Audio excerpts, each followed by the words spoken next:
デートを出て早々にとんでもないもんにあったな。俺なんかついてんのか？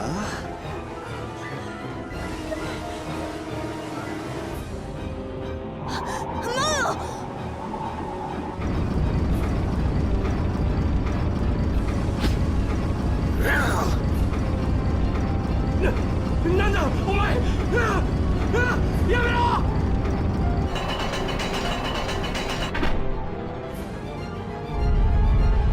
エステルはそこで待って。おい！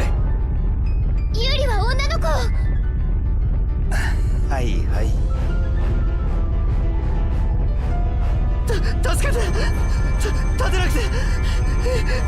魔物が！大丈夫ですよ。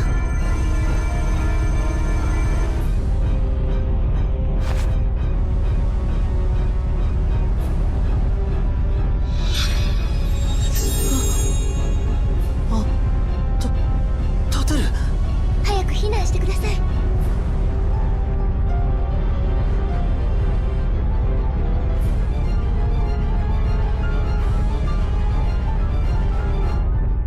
お人形、ママのお人形。離してください。ここで待ってろ。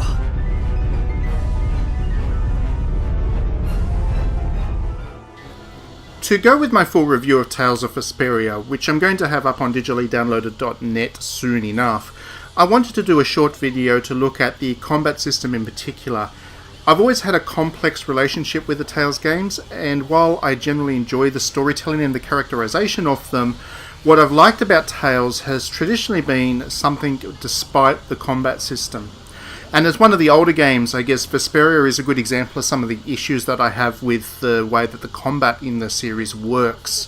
Now, Tales combat is always quite straightforward, and the changes that happen from one title to another, one generation to the next, have been fairly minimal, it must be said. This is a series that is quite traditional and is quite comfortable in its traditions, and while it definitely does different things with storytelling and so on, at the same time, it doesn't mess too much with the basic kind of gameplay structures that it has. So if you've played a Tales game before, even if you haven't played Vesperia, you're going to be pretty familiar with what Vesperia offers.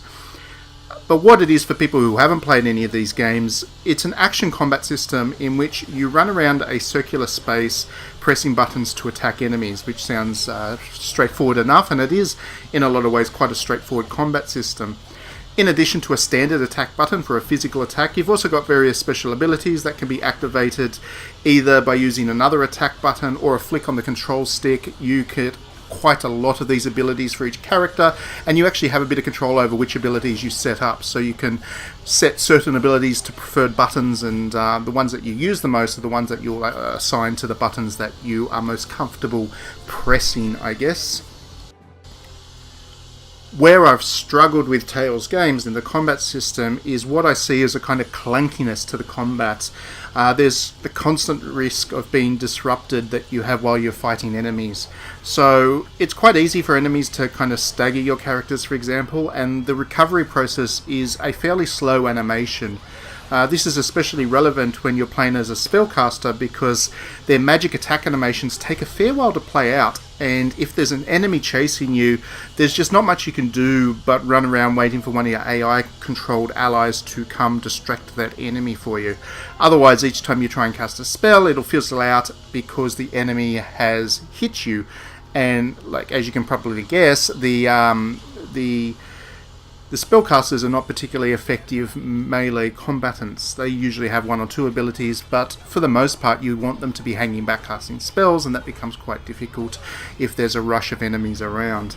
The problems also apply to melee characters as well, though. If you're facing a couple of enemies at once, it's quite easy for them to mob you and stagger attacks in such a way that you can't really counter. There's no parry commands in the Tales game, or at least not from memory. There's certainly not one in Vesperia. There's a block button, but that block button isn't even entirely effective. You'll still take some damage while blocking. So there's always the pressure to go on the offensive and risk getting caught in a wave of attacks. And this applies in reverse too, mind you. It's quite possible to work with an AI buddy to simply string together an endless series of attacks on an enemy to which they kind of have no response, which is a very effective tactic. Don't get me wrong, it works, it makes sure that you win the battles, but it feels very button mashy at times, and I guess that kind of gets to the crux of the issue with the Tales series. The combat system feels a bit too button mashy for its own good. And as such, I kind of do prefer hanging back with a spellcaster when I'm playing this game. It gives me a more holistic view of the battlefield, I guess, which allows me to make more strategic decisions on what enemies to attack and what allies to provide support to, and I don't have to deal with that kind of the melee kind of heavy use of button mashing, for want of a better phrase. And as I said, Tales of Vesperia is a very typical example of a Tales game as far as combat goes. It's not all bad, of course. It's enjoyable enough for what it is. It's not too pacey, it's not too sluggish, and the range of special abilities and skills that you can learn through play is pretty impressive. I do really like, for example, how many of the special abilities in Vesperia are tied to equipment that you're using, so at points you'll actually be encouraged to use equipment that offers inferior statistical bonuses in order to acquire particularly useful skills, which is, it's a bit of character building strategy and, character maintenance, which is good. It certainly makes sure that you're alert and aware of what's going on as you play. In addition, it's possible to give your team small boosts to take into combat through the cooking mechanic.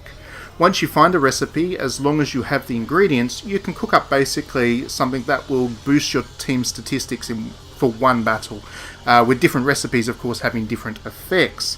You'll never have enough ingredients to give yourself a boost in every battle, especially since in Tales of Vesperia battles tend to come on thick and fast, but it is a useful way to help make those boss battles just that little bit easier. Unfortunately, while those elements of customization are quite good, and while you can choose which party members to take into combat from a fairly large roster of characters by the end of the game, your ability to develop each individual character is pretty limited. So beyond teaching them skills through the equipment that they're carrying, you don't have that much control over how these characters develop. And they're all obviously typecast, magic user is magic user, fighter is fighter, and there's not much you can do to really change that up. And that's another common issue that I've had with the Tales series. The actual character development is quite limited, and that makes battles fairly tactically flat. This is in addition to the fact that these characters are really quite interesting, and you'll have your favourite characters and all that kind of stuff, but it's hard to take real ownership over the characters because you have such limited control over how they develop in terms of their statistics and their use as a gameplay mechanic. Coupled with relatively pedestrian monster design, I've never felt that the combat system of a Tales game, and Tales of Vesperia is one example of that, I've never felt that these are of a standard to really warrant the frequency in which you have to fight battles in dungeons and the overworld. And I really have to emphasize, especially in the dungeons, these battles come on thick and fast. There are a lot of them. You can barely take a couple of paces before you've got to fight a new battle. This, of course, is a good thing in a sense that it keeps your characters leveled up, and by the time you get to the bosses, you're not going to get too frustrated or get to the point where you're going to have to do a lot of grinding. But yeah, those battles are frequent, and for people who are used to a more sedate pace of RPG and JRPG as they come now, that can become, or has the potential anyway, of becoming quite tiring. But with all of that being said, I do enjoy the Tales games on balance, and you'll see that obviously when you read my review. I'm certainly not being critical of Tales of Vesperia. I really enjoy it, and my reviews are going to be very positive. I find that the character development and overall narrative of these games is so incredibly well written and enjoyable that I play through any of the mild frustrations I have with the combat system. Even the little interactions that play out between characters at the very end of battles is charming and varied enough that I never feel like I'm getting stagnant within the game, and I never feel like I'm getting tired of what I'm playing. I think also it's worth noting that Tales games have come a long way in recent times, and especially the most recent one on the PlayStation 4 is a really genuinely good game that does quite interesting things with its combat system, and it really shows that while this is a series that's very much rooted in tradition, the developers are always working at ways to find, I guess, a new way to present that tradition. But yeah, once again, all being said, and on balance, I really do enjoy Tales of Vesperia.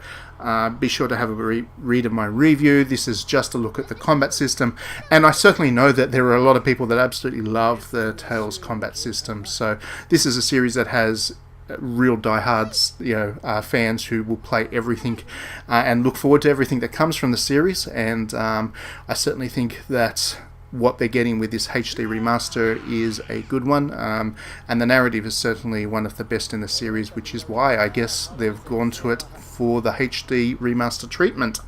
So yes, enjoy. This is the first big JRPG of the year. It's a good start to the year, and I look forward to seeing you at the next video.